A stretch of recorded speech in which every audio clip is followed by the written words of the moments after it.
happening. Yeah! What's up, and welcome to another episode of Staff Inspection. So today we're finally gonna find out what the C10 is making at the wheels.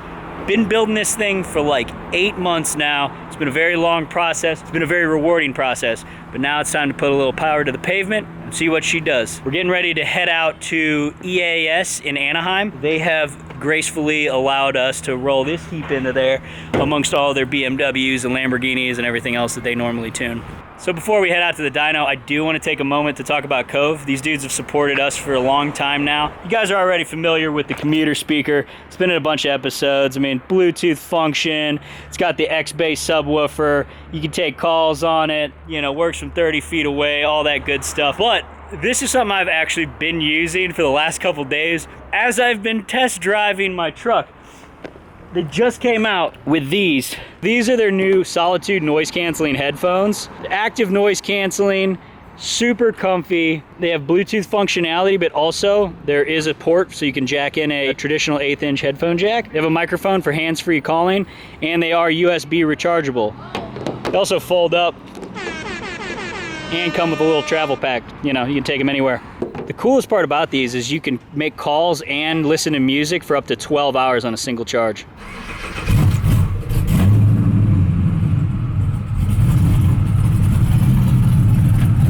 Oh yeah, clear as day. Head over to coveaudio.com, enter code Hoonigan65 to get 65% off these headphones and the commuter speaker. Got the link in the description if you can't type that in yourself.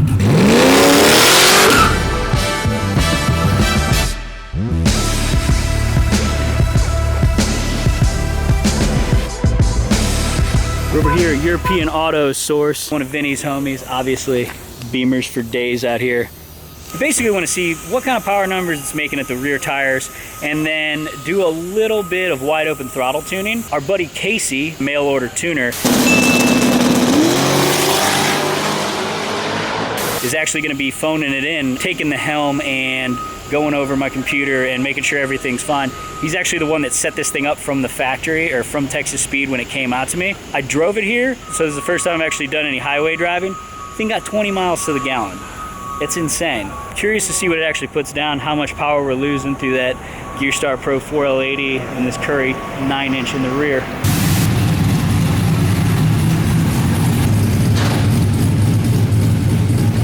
What's your name, sir? I'm Brennan. Brennan, you gonna be taking care of me today? I'm gonna be running this today. Okay. Keep both wheels on the roller. I appreciate that. Yeah. What do we got here? What kind of dyno is this? It's a DYNO Jet 224X. It's rated 2,000. We've seen a lot on this. I think we've seen up to like over 1,000 on some Mark IV Supras. Do you normally see shitty old Chevy trucks in here? Not normally. No. I see mostly Beamers. This is Casey with mailordertuner.com. I'm down here at Texas Speed and Performance. We are going to remote in using anydesk.com and HP tuners and check out and see what's going on, make sure that everything's making the power it should be, and if there's anything that I notice, we can touch that up right now in the tuning. Ah, yeah. Trying to load up the bed here to get some weight in it to at least give it some traction on the rollers. So I'm on the phone with Casey here and we are gonna get him to remote in. All right, looks like we're connected. You are at the helm, sir. It's ready to start. I'm just trying to double check some things and I wanted to see, yeah, we have the rev limiter here is at 6,500. I mean, we're gonna kind of see where the power is and see where we can take it.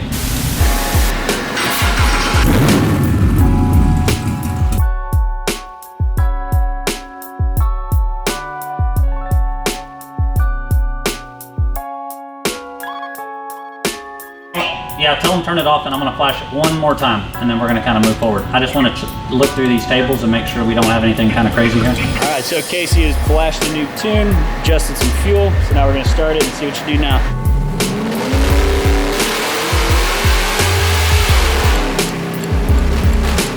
.491 horsepower, 466 pound-feet of torque. I feel like it's running great. I don't know where the numbers are at. That's why I'm like, this dyno's a little crazy. Because I'm gonna lock the converter on this pull. That way, we're not losing anything through it.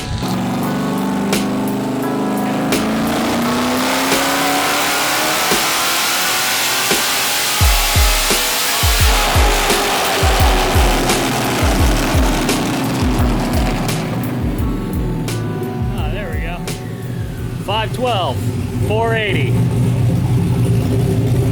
All right. Fuck yeah, that's what I'm talking about. What was going on there, Casey? Just the converter slip on this thing. The way the guy was running it up in the RPMs and he was kind of feathering it and backing off, it was just causing a ton of converter slip. I went in ahead and locked the converter in third, and it basically picked up 55 horsepower. 50, it went from like literally 475 to 515.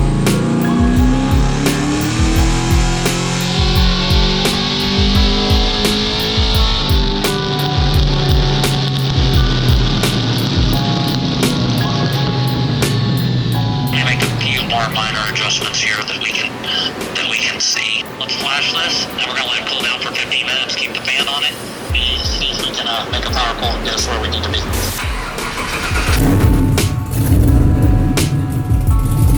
Oh yeah! All right.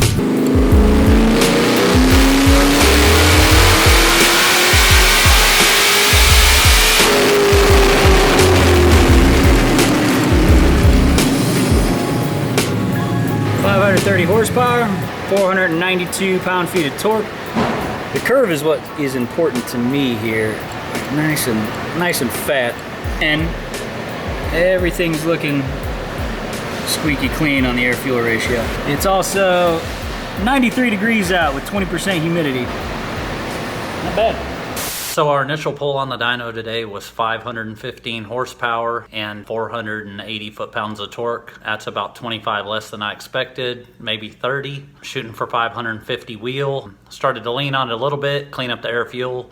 My initial base file was 11.9 air fuel, 22 degrees of timing, just something safe to get them driving, make sure everything was working. On the dyno, I did start leaning it out, try to get it around 12.6, and put a little more time in it and see how it responded. Over the first and second tune, I did see that it wasn't populating very many cells in the HP Tuner scanner because this dyno did not have any type of load on it.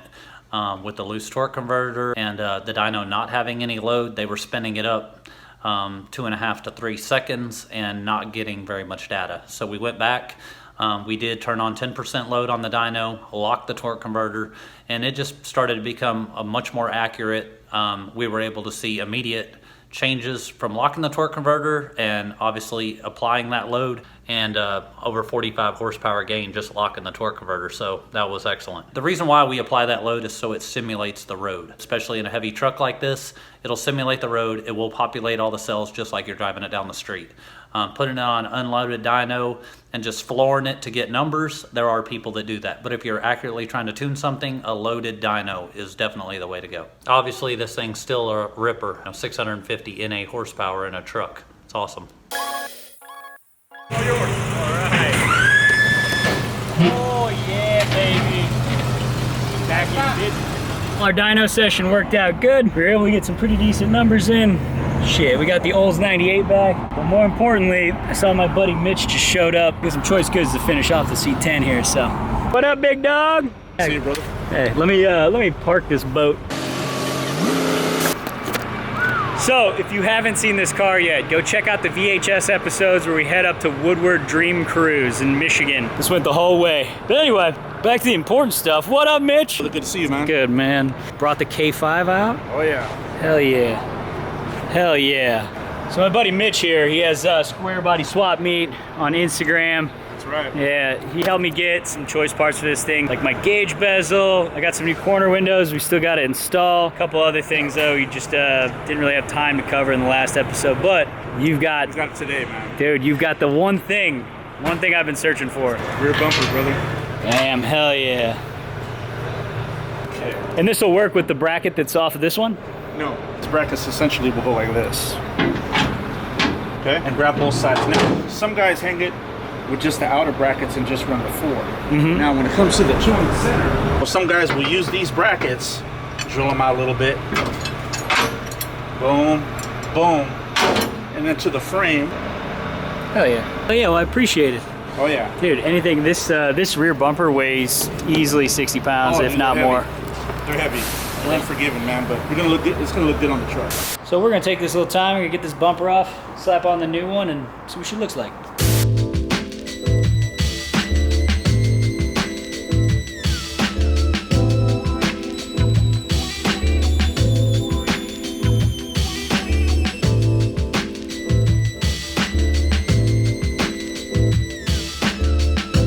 Oh yeah.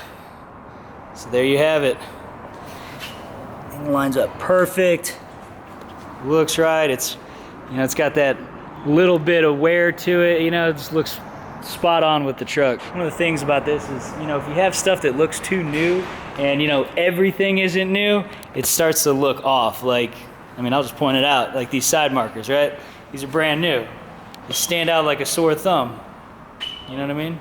The original parts, man, you can't go wrong. Original parts, just to me, they just look good. You know, the wear and tear on them, they tell a story. So just think it matches perfect with your truck, bro. Looks good. Dude, looks perfect, man. Yo, thanks for helping me out. You're welcome, man. It's all good. Oh, let's redo that. There you go.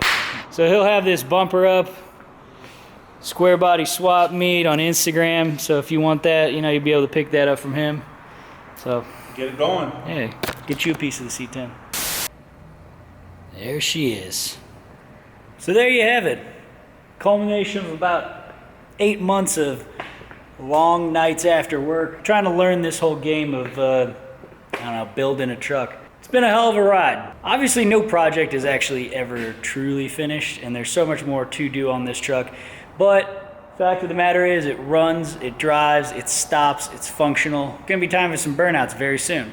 Now, you may be wondering why I'm still rocking the original Del Rey Detroit steel wheels that I've had on there instead of these new white smoothies. And that's simply because when I sized these, I sized them with a little bit too aggressive of a back spacing for the width of the tire. I wanted to go square all around, 9 inches wide, but instead of doing a 4.5 inch backspace, I went with a 3.5 inch backspace.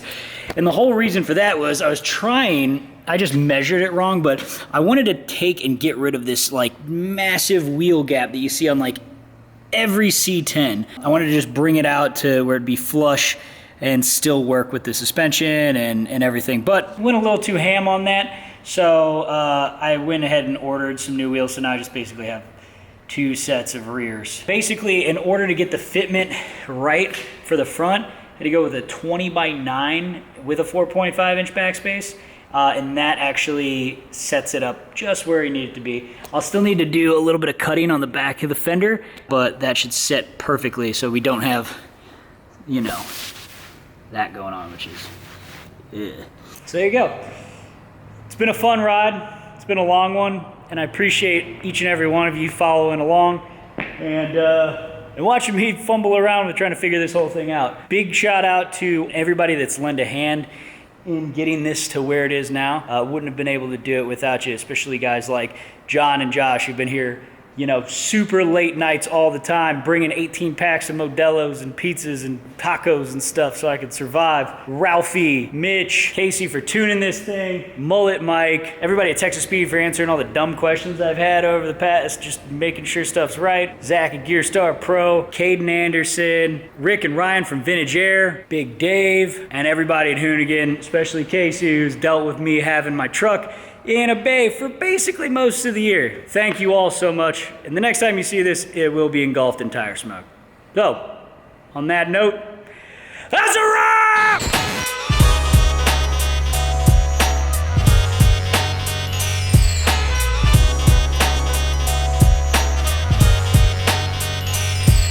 Actually, like, I hope this just doesn't unlatch and hit this Lamborghini over here. I think it used to be a rental, so it's seen some shit.